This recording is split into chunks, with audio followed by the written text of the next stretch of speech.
Il existe une plante qui pousse à l'état sauvage dans les fossés et les fissures du trottoir sur 3 continents. Elle produit une vraie mousse et une vraie écume. Elle en produit suffisamment pour vous laver les cheveux tous les jours pour le reste de votre vie sans jamais acheter une autre bouteille de shampoing. Des moines l'ont transportée à travers l'Europe médiévale. Les manufactures textiles ont bâti des industries entières autour d'elle. Les conservateurs de musées lui font encore confiance aujourd'hui pour des artefacts inestimables. L'industrie du shampoing l'a quand même enterrée. Bien avant que le premier pain de savon ne soit pressé dans un moule, bien avant que le premier tensioactif chimique ne soit synthétisé en laboratoire, les êtres humains disposaient d'un nettoyant moussant qui poussait au bord des rivières dans lesquelles ils se baignaient. Ils ne l'ont pas inventé, ils l'ont découvert, et ils l'ont utilisé pendant des centaines de générations. Le plus ancien savon manufacturé connu remonte à près de 5000 ans à l'ancienne Babylone.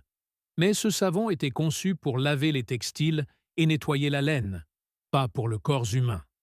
Les premières archives fiables de personnes utilisant du savon directement sur leur peau n'apparaissent qu'au IVe siècle. Cela signifie que pendant la majeure partie de l'histoire humaine enregistrée, les gens se sont nettoyés sans savon, manufacturé d'aucune sorte. Et pourtant, ils étaient propres. Ils se lavaient les cheveux. Ils frottaient leur peau. Ils restaient remarquablement en bonne santé. La solution poussait sous leurs pieds pendant tout ce temps. Au Moyen Âge, des moines franciscains et dominicains ont transporté une plante spécifique à travers l'Europe. Ils l'appelaient un don de Dieu, destiné à les garder propres. À la fin des années 1500, cette plante était devenue l'agent de lavage standard dans les foyers et les ateliers à travers l'Angleterre. Non pas à cause du marketing, non pas à cause d'accords commerciaux, parce qu'elle fonctionnait mieux que tout autre produit disponible. Ces monastères n'étaient pas des avant-postes primitifs. Ils avaient des systèmes d'eau ingénieux circulant dans des corridors en pierre, des latrines organisées, des routines de bains planifiées. Les moines et moniales médiévaux traitaient la propreté physique comme une expression directe de la pureté intérieure. Ils avaient accès à toutes les méthodes de nettoyage connues à leur époque. Et ils ont choisi cette plante par-dessus tout. Mais il n'y avait pas que les moines qui comprenaient ce que cette plante pouvait faire. L'industrie textile européenne a bâti toute son opération de nettoyage autour d'elle. Les professionnels qui lavaient, adoucissaient et finissaient le tissu étaient appelés foulons. Et les foulons ont découvert que lorsque vous faites bouillir les feuilles et les racines de cette plante dans l'eau, vous obtenez une mousse qui nettoie les tissus les plus délicats sans endommager un seul fil. Les volants et la dentelle portés par la cour Tudor en Angleterre y étaient lavés. Les soies fines qui transitaient par les maisons de commerce françaises y étaient apprêtées. Des usines entières dans le nord de la France ont été construites avec cette plante poussant en rangées délibérées à leur côté. Plantée exprès. Récoltée continuellement, saison après saison. Dans la Rome antique, elle servait d'adoucissant pour l'eau dans les bains publics. Dans les Alpes suisses, les bergers l'utilisaient pour laver leurs troupeaux avant le marché. En Italie au XIIIe siècle, des moines ont découvert qu'elle fonctionnait comme désinfectant pour les surfaces et les instruments. Et voici le détail qui devrait vous arrêter net. Les conservateurs de musées des institutions les plus prestigieuses du monde utilisent encore aujourd'hui des extraits de cette plante. Aussi récemment que dans les années 1960, elle était encore appliquée dans les musées européens pour nettoyer des tapisseries antiques. Les tissus les plus irremplaçables sur Terre. Broderies médiévales cousues à la main il y a 600 ans. De la dentelle vieille de plusieurs siècles que les détergents chimiques modernes dissoudraient au contact. Ces artefacts sont confiés à une plante qui pousse à l'état sauvage dans les fossés le long des routes de campagne anglaises. Pendant ce temps, vous vous lavez les cheveux tous les matins avec des dérivés du pétrole provenant d'une bouteille en plastique. La plante s'appelle la saponaire. Son nom scientifique est Saponaria officinalis. Le mot saponaria vient du latin sapo, signifiant savon. Le mot officinalis en latin signifie « des boutiques ». Ce nom fait référence à des siècles d'utilisation commerciale dans les ateliers textiles d'Europe, où les foulons s'en servaient quotidiennement. Certains l'appellent la belle savonneuse. D'autres l'appellent herbe au foulon, œillet des haies ou herbe à savon. C'est une plante vivace à fleurs de la famille des œillets. Elle fleurit de délicates fleurs roses ou blanches du début de l'été jusqu'en septembre. Elle forme des grappes parfumées qui attirent les abeilles et les papillons. Elle pousse à l'état sauvage en Europe, en Asie occidentale et en Amérique du Nord. Elle a probablement été introduite pour la première fois aux Amériques par les Puritains traversant l'Atlantique. Une fois arrivée, elle s'est propagée d'elle-même par des réseaux de racines souterrains et pousse maintenant à l'état sauvage à travers les États-Unis et le sud du Canada. Des bords de route de la Nouvelle-Angleterre aux rives des rivières du nord-ouest Pacifique. Vous êtes passé devant cette plante 1000 fois. Vous l'avez peut-être arrachée de votre jardin le week-end dernier et jetée dans le compost sans y penser à 2 fois. Voici pourquoi elle fonctionne. Les feuilles, les racines, les pousses et les tiges de la saponaire contiennent des composés naturels appelés saponines. Ce sont de véritables agents nettoyants. Elles sont structurellement similaires aux tensioactifs trouvés dans le shampoing commercial et les détergents ménagers. Lorsque vous écrasez de la saponaire dans l'eau, elle crée une vraie mousse, une vraie écume. Elle décompose les huiles et élimine la saleté des surfaces de la même manière que le savon synthétique.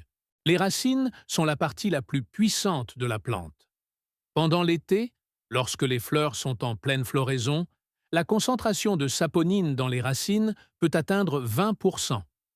Les scientifiques ont isolé au moins 12 composés nettoyants distincts à partir des seules racines.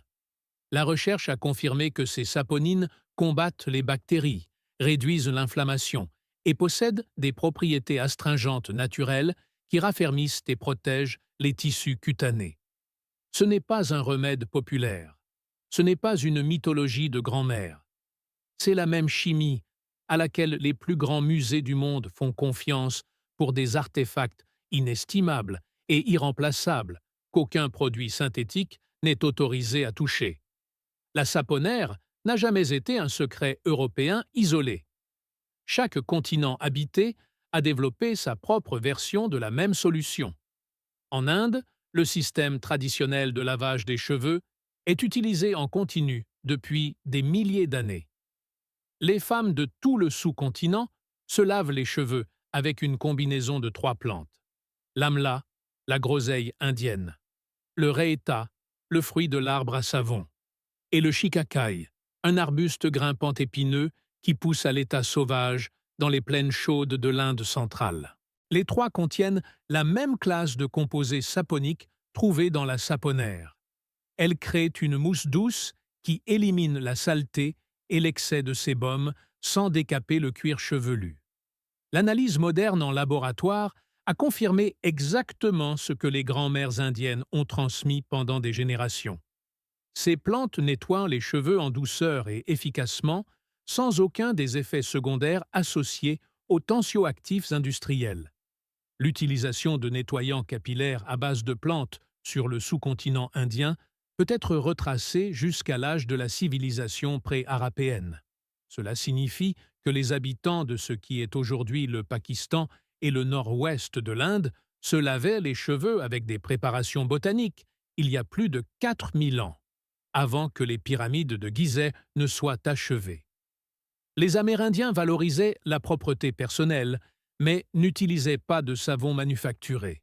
Au lieu de cela, ils se fiaient à des plantes contenant la même chimie saponique. Racines de yucca écrasées et moussées dans le sud-ouest désertique. Racines à savon déterré des collines de Californie. Petite agave récoltée dans les régions arides du Grand Bassin. Plantes différentes, paysages différents. Même chimie moussante, même résultat propre. En Turquie, au Liban et en Syrie, la racine de saponaire est encore prisée aujourd'hui. Et pas seulement pour le nettoyage. Dans la préparation de confiseries traditionnelles du Moyen-Orient comme le halva et le nougat, l'extrait de saponaire crée la mousse distinctement légère et aérienne qui donne à ces douceurs leur texture unique. La même plante qui vous lave les cheveux sert aussi à faire votre dessert. Les marrons d'Inde récoltés en Grande-Bretagne et en France contiennent des saponines. Les arbres à savon poussent à l'état sauvage dans toutes les régions tropicales, de l'Asie du Sud-Est à l'Amérique centrale. La saponaire couvre toute la zone tempérée de l'hémisphère nord.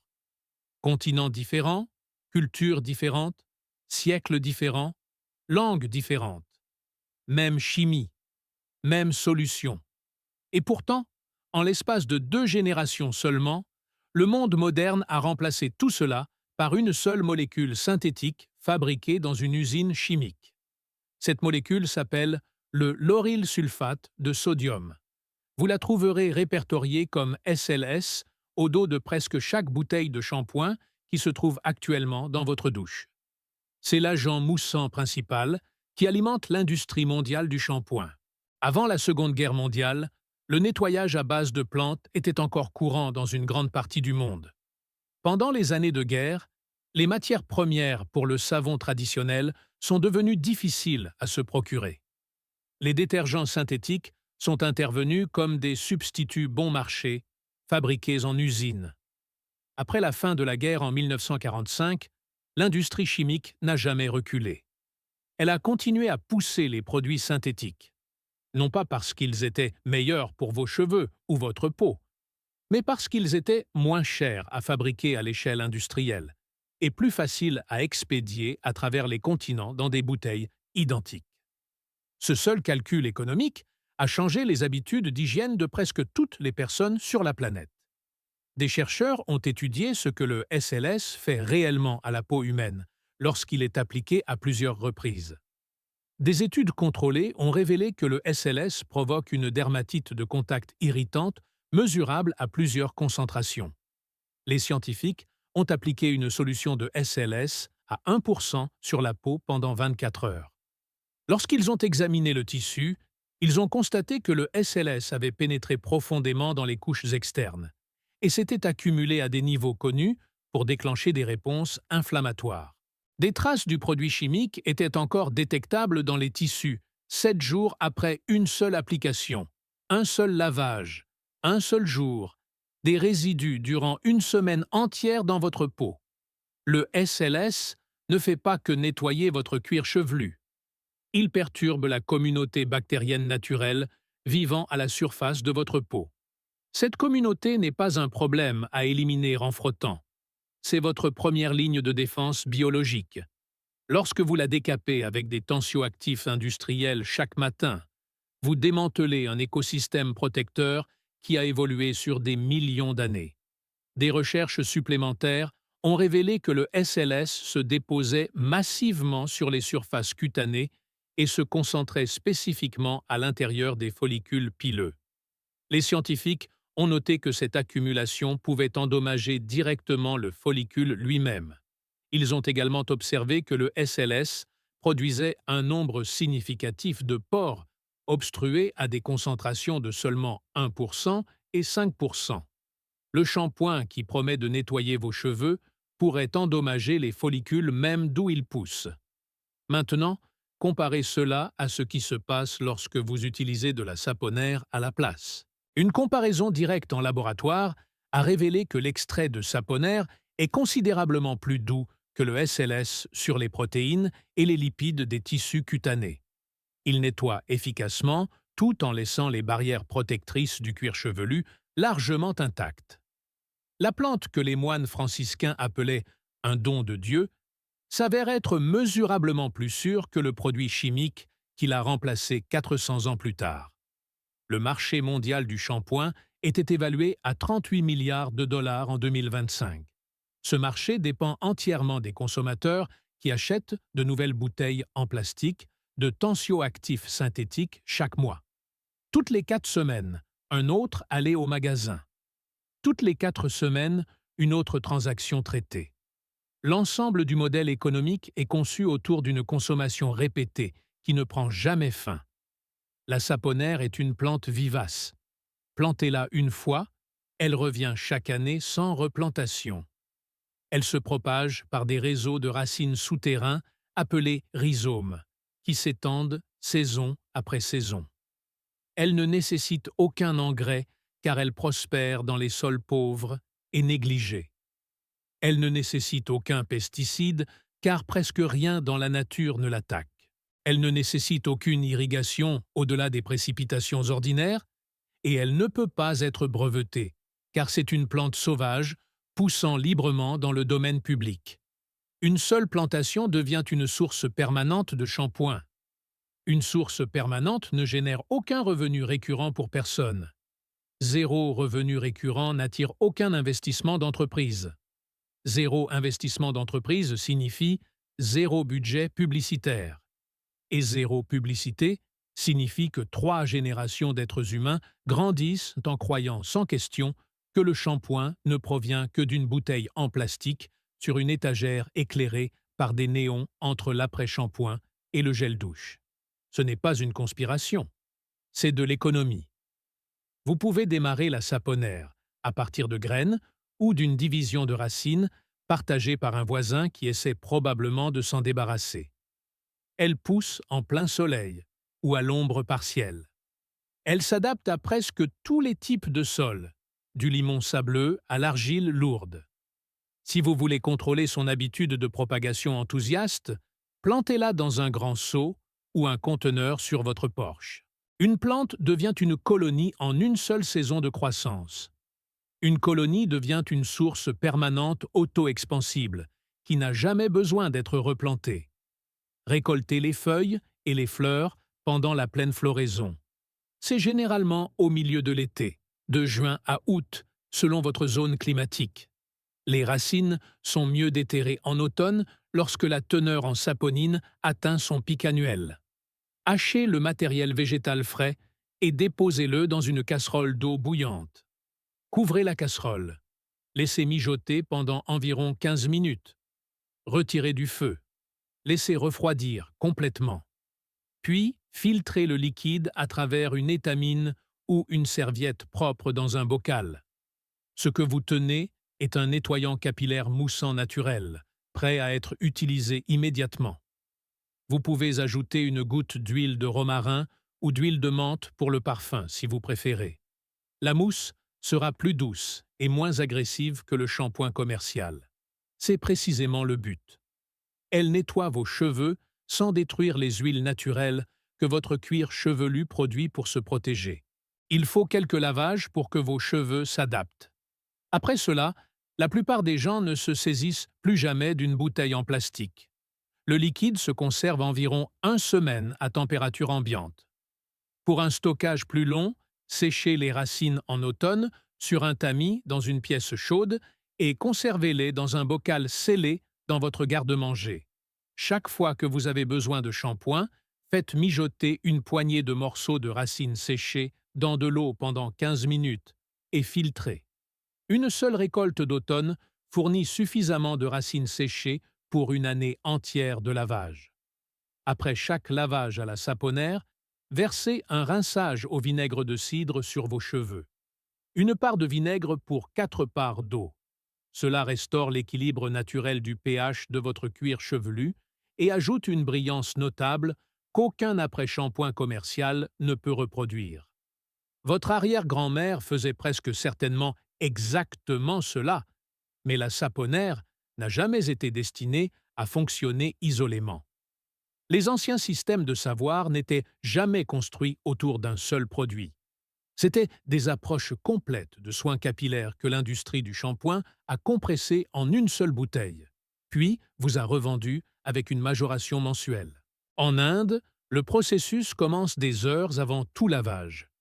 La méthode traditionnelle commence par de l'huile de coco chaude, appliquée directement sur le cuir chevelu et massée profondément dans les racines. Cette technique s'appelle « champi ». Ce mot a voyagé à travers les routes commerciales coloniales et est finalement devenu le mot anglais « shampoo ». L'huile nourrit la tige capillaire. Le massage stimule la circulation sanguine vers les follicules. Ce n'est qu'après que l'huile a fait son travail que le lavage proprement dit commence avec une pâte de raita et de shikakai. L'huile d'abord, puis le nettoyage. Le modèle du shampoing industriel a inversé toute cette séquence et vous a dit que l'huile était le problème. Un rinçage au thé de romarin stimule naturellement le cuir chevelu. Le thé d'ortie, versé sur les cheveux après le lavage, renforce la tige de la racine à la pointe. Un lavage à l'œuf apporte des protéines concentrées directement là où les cheveux clairsemés en ont le plus besoin. Ce ne sont pas des expériences de bien-être tendance d'un influenceur Instagram. Ce sont des techniques que des milliards de personnes, à travers des dizaines de cultures, ont utilisées quotidiennement pendant des siècles, avant qu'une entreprise chimique ne leur dise qu'elles avaient besoin d'un produit d'usine à la place. Une note importante concernant la culture de la saponaire. C'est une plante puissante. Elle est excellente pour un usage externe sur les cheveux et la peau, mais elle n'est pas destinée à être consommée en interne. Les mêmes saponines qui produisent une mousse de nettoyage si efficace ne sont pas sûres à avaler. Gardez-la hors de votre bouche. Faites un test cutané à l'intérieur de votre poignet si vous avez la peau sensible avant de l'utiliser sur votre cuir chevelu. Gardez-la à l'écart des coupures ou plaies ouvertes. Les moines qui l'ont transportée à travers l'Europe respectaient profondément cette plante. C'est précisément pourquoi elle a survécu pendant des siècles dans leur jardin. L'industrie du shampoing ne vous parlera pas de cette plante. Elle n'apparaît sur aucune étiquette d'ingrédients dans aucun magasin. Aucune entreprise ne l'emballe. Aucune marque ne tire profit de sa croissance sauvage, dans un fossé, au bord d'une route de campagne tranquille dans le Somerset, le Vermont ou la Colombie-Britannique. Mais la saponaire pousse le long de chaque haie, et voies ferrées et murs de pierre en ruine, et bords de jardins abandonnés à travers le monde tempéré entier. 38 milliards de dollars transitent par le marché mondial du shampoing chaque année. Les tensioactifs pétrochimiques sont synthétisés dans des usines industrielles, transportés par camion vers des installations d'embouteillage, scellés dans des conteneurs en plastique, chargés sur des cargos, empilés sur des palettes d'entrepôt, rangés sous des lumières fluorescentes, scannés aux caisses, ramenés à la maison dans des sacs, pressés, rincés dans l'évier et rachetés 4 semaines plus tard. Pendant ce temps, cette plante pousse à distance de marche de presque chaque établissement humain de l'hémisphère nord. Elle produit du vrai savon. Elle a toujours produit du vrai savon. Elle continuera à produire du vrai savon longtemps après que la dernière bouteille de shampoing en plastique se sera brisée dans une décharge et que la dernière goutte de lauryl sulfate de sodium se sera déversée dans une rivière et aura flotté en aval vers l'océan. Les moines le savaient. Les foulons le savaient. Les conservateurs de musées le savent encore. Votre arrière-grand-mère le savait probablement aussi. La seule question est de savoir si vous la planterez. Si cette histoire a changé votre façon de voir les plantes sauvages de votre jardin, veuillez vous abonner et aimer la chaîne. Nous déterrons l'histoire qu'ils ont essayé d'enterrer. Plantez l'avenir. Le prochain trésor sera bientôt révélé.